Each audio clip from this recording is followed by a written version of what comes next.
অন্নপূর্ণা যোজনার টাকা না পেয়ে পৌরসভার বিরুদ্ধে কাজে গাফিলতির অভিযোগ তুলে বিক্ষোভে সামিল এলাকার মহিলারা। বৃহস্পতিবার বোলপুর পৌরসভার অন্তর্গত বিভিন্ন ওয়ার্ডের একদল বঞ্চিত মহিলা সমবেত হয়ে পৌরসভার এক্সিকিউটিভ অফিসারের কক্ষের বাইরে এই বিক্ষোভ দেখান। বিক্ষোভকারী মহিলাদের অভিযোগ, বোলপুর পৌরসভার বিভিন্ন ওয়ার্ডের বহু মহিলারা অন্নপূর্ণা যোজনার প্রাপ্য টাকা ব্যাংক অ্যাকাউন্টে ঢোকেনি। তাই আজ তারা সরাসরি পৌরসভার কার্যালয়ে গিয়ে নিজেদের ক্ষোভ প্রকাশ করেন এবং এক্সিকিউটিভ অফিসের বাইরে অবস্থান বিক্ষোভ শুরু করেন। উত্তেজনা ছড়ালে বোলপুর থানার পুলিশ এসে পরিস্থিতি নিয়ন্ত্রণে আনে। প্রশাসনিক আধিকারিকরা মহিলাদের আশ্বস্ত করে জানান যে কিছু যান্ত্রিক বা পোর্টাল সংক্রান্ত সমস্যার কারণে এই টাকা ঢুকতে দেরি হয়েছে বলে মনে করছেন।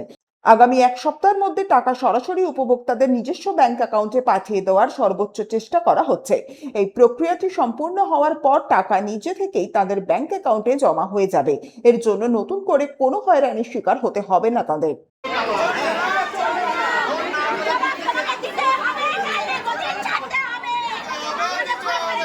একটা হচ্ছে এখানে অন্নপূর্ণা ভান্ডার নিয়ে কালকে আমাদের সরকার 1,20,00,000 কোটি রাত 12টার মধ্যে রাত 12টা পর্যন্ত সমস্ত টাকা ছেড়েছে। যারা অনলাইন করেছে তাদের ঢুকেছে, যারা অফলাইন করেছে তারা ঢোকেনি। কিন্তু আমাদের এখানে কিছু কিছু জনসাধারণ ভাবছে যে সরকারের দোষ।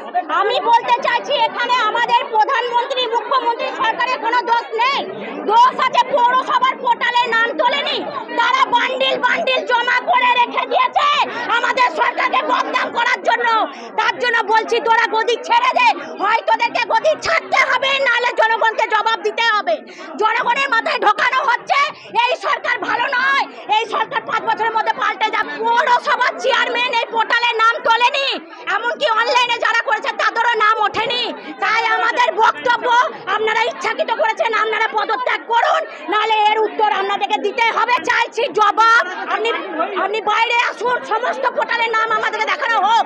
এখন ওনারা বলছেন 7 দিনের মধ্যে নাম তোলা হবে, এতদিন 1 মাস ধরে কেন তোলা হলো না? জয়ন্ত মণ্ডল, 99 নিউজ বাংলা, বোলপুর। আপনারা দেখছেন 99 নিউজ বাংলা। বদলাবো আমরা।